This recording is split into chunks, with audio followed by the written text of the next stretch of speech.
Millions of women have experienced breast cancer, and this is very sad. And I was one who experienced it 3 years ago, but my story is not unusual. What is unique about my story is the fact that I was able to express it in stone, which is my job. I'm a sculptor and I carve in stone. So my natural means of expression was to do that. But originally I modelled, and I did these small models for myself, for my own benefit when I was really bald, hence bald statements and the title of the exhibition, and very ill, probably, without realising quite how ill. So these two were the first ones. I went away for a week and came up with these 8 tiny maquettes, models, small heads, which later, to my amazement, I translated into large alabasters. And although they were for me to begin with, I found that as I did them, in fact, other people responded and related to them and said, I know that experience. So that was very good. So on the face of it, it's about cancer and baldness, but actually the baldness was irrelevant, almost. It was about loss of any kind. So it's about loss of a very close person, bereavement.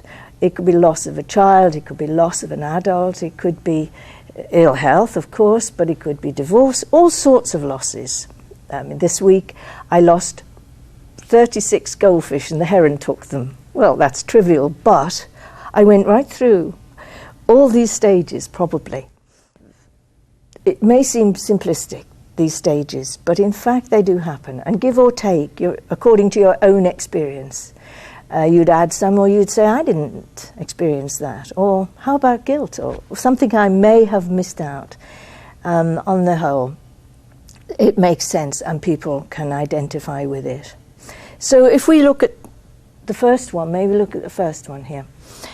This was the interpretation in alabaster. In fact, I did numbers 1 and the next one very close together, juxtaposition. In sculptural terms, they're just opposites. Bald face became the bald and the bald head, and then this is the head with hair on. And this I called denial, just to be very simplistic again, but in fact that's what it was. Today, earlier this week, a friend of mine quite unexpectedly dropped dead. We'd been together all weekend, and on Monday he was dead. And the response was, I don't believe it. It can't be. It was complete disbelief and denial. And that is common, not just for me, it's common to a reaction to many, many experiences. But after that comes this defense of the mask, where you protect yourself from, how are you? Very well, thank you. I'm very well. No, you're not. But you say you are.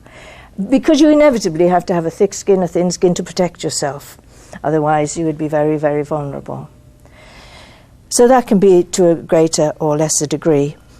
And the vice is a bit of a cliche, but it's in fact what happens, that you are in the vice-like grip of a shock, of something awful that's happened, and you have to work your way through that.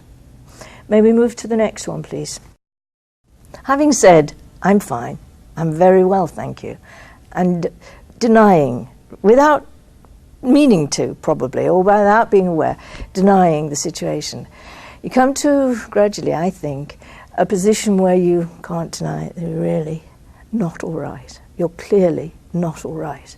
And I express this like this in a piece that was a beautiful piece of stone. Now, all these are alabaster, but it had a hole drilled through it, and they didn't want that one, so I got it on the cheap. But actually, there was this black humour that you feel, you'll need this like a hole in the head. But it's also the most painful stage, where the pain of the loss can almost be overwhelming, or you feel you might well be overwhelmed by it. So this was this tiny sketch which became this one. And it's very reminiscent of Munch's The Scream, you know, and the feeling is one of, no, No, no, a huge sort of primeval roar from the bottom of your boots of no, this can't be. Having had that awful primeval scream, actually everybody, I think, comes to this next stage one way or another where they ask why. They question and they ask, but why has this happened? Whatever. There may be a simple explanation, but most questions are unanswerable. There are no easy answers to any of them, but you are entitled to ask the question, and people do. So you may ask, why me? A lot of people say, why me? Why did it happen to me? Or you may just say, but why anybody? Or if you've got a religious frame of reference, you might find your faith severely challenged. But maybe you come through, that's fine. But it's a very searching, agonizing position to be in, but worth going through. This small maquette is a very realistic interpretation of this question, why. It's more of an appeal, but why? Why? I don't understand why. I need to know why. I need to make sense of this experience. This one, the big one, is a more philosophical interpretation, more controlled. So when you're working in stone, actually, you do have to be fairly controlled. So this is asking, but why do these things happen? So you need both, but this is probably the gut reaction, the gut feeling of the question why. We come now to what is a difficult stage for me, and for many people, particularly women, I think, and which is anger. It's very difficult for some, particularly my generation, to access anger, because we were all brought up not to express too much anger. It wasn't very acceptable. But you, nevertheless, whatever you may say, you may be way in denial, but you are nevertheless pretty fiercely, deeply angry, and possibly full of rage. But you may, on the face of it, be such a nice lady, because you can't actually cope with the anger. This was my attempt to cope with it, but I didn't do it very well, I don't think. I think it came over more anguish. I don't know what you think. It's more pain than anger. Anger is a sort of can be all sorts of things, but this, I think, expressed more anguish. And it lost its head, which you do when you're very angry. You lose the plot. You flip. You become mindless or witless, and you are in a very difficult state. The skin has this flayed skin, and it's lacerated, really. This skin is lacerated here. It's a very painful image, which lots of people hate and respond to very badly and think it's absolutely disgraceful that such a thing should be shown. But nevertheless, it obviously touches a chord somewhere. It also is the grimness of it. In the small one, the grimness comes over of, I realize that this is serious. I had a physician who said, I know, I feel like this every day. The responsibility, the care, very, very difficult. Again, not pure anger, more internalized, this one, I think.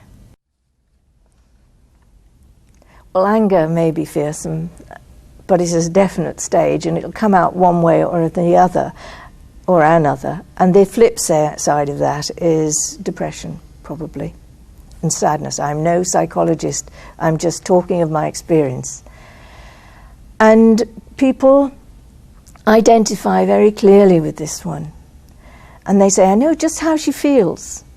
I felt like that, or I'm locked into that, and how do you get out of it? I'm not talking, by the way, about clinical depression. I'm talking about normal, natural sadness, desolation, unhappiness that comes as a result of great loss. So here she is. The head is at an angle, the hand, a big hand, and the deep, soulful eyes in their sockets. No mouth to tell the story, really, and the ears don't hear anymore. But it says everything about the kind of depression that a lot of us experience and hopefully don't have for too long. But this little one is, again, more realistic.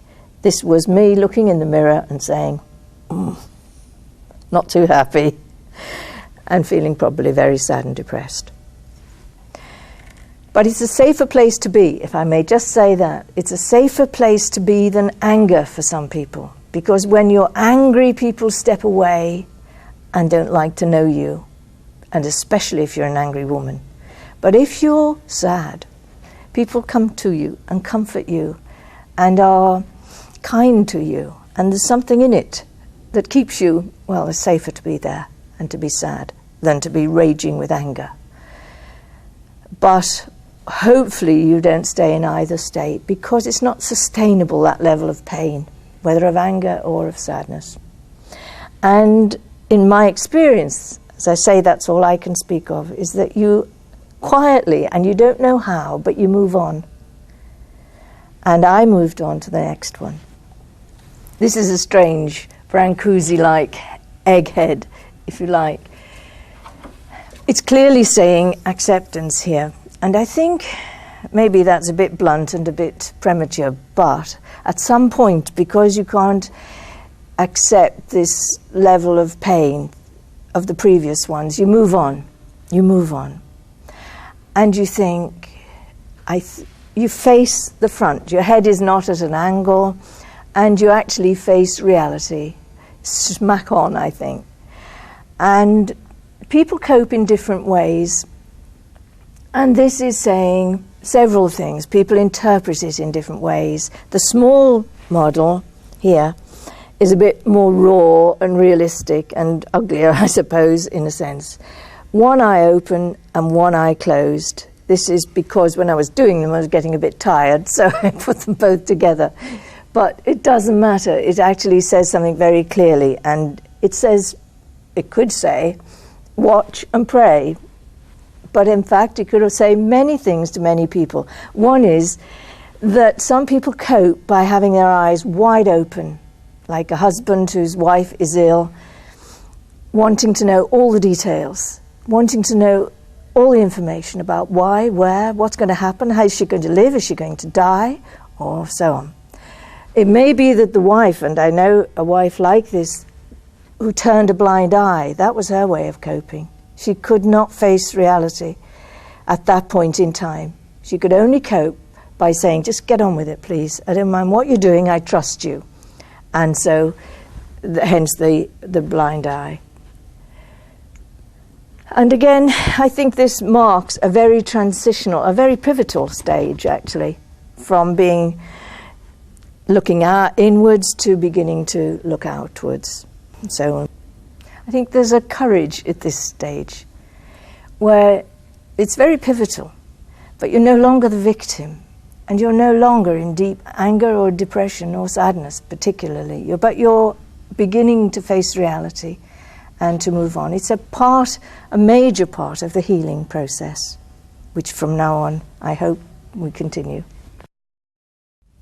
You may have noticed that in the earlier stages, the more painful stages, the stone has reflected that feeling and probably been darker, used the darker alabaster.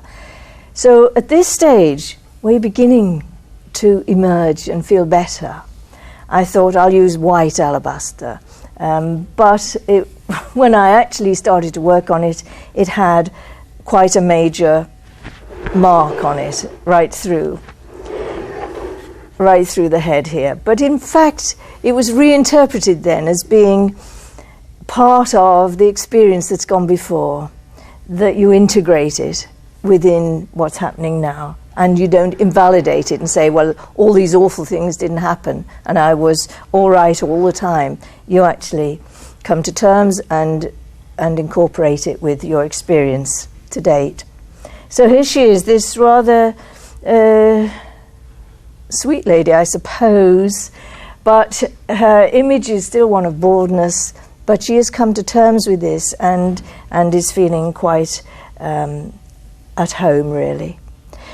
The pain hasn't all gone, but it's been used. The word that probably sums it up for me was given to me by someone who said it was called the awakening, which is really what it's like. It's It's like waking up, not necessarily with a start, maybe gradual, that one day you wake up and you think, hey, the sun's shining today. Oh, and I do feel better. And I haven't cried for a week. And I feel so much better. There must be something wrong, because you've become accustomed to being sad and unhappy. But I don't know that it happens to everyone. I only trust that it does, and it certainly was part of my experience. So we come to number 8, which is our last one, which is entitled Peace, but some people have been a bit fearful. They're thinking she's dead. She's not dead, she's sleeping. In fact, it's me on a bench having a rest in the sun. In sculptural terms, she's probably the best because she's like an ammonite or a fossil and follows the stone, and her face reflects exactly probably what I wanted to say. She's reached a stage, but you don't stay in that stage. It's a very pleasant place to be.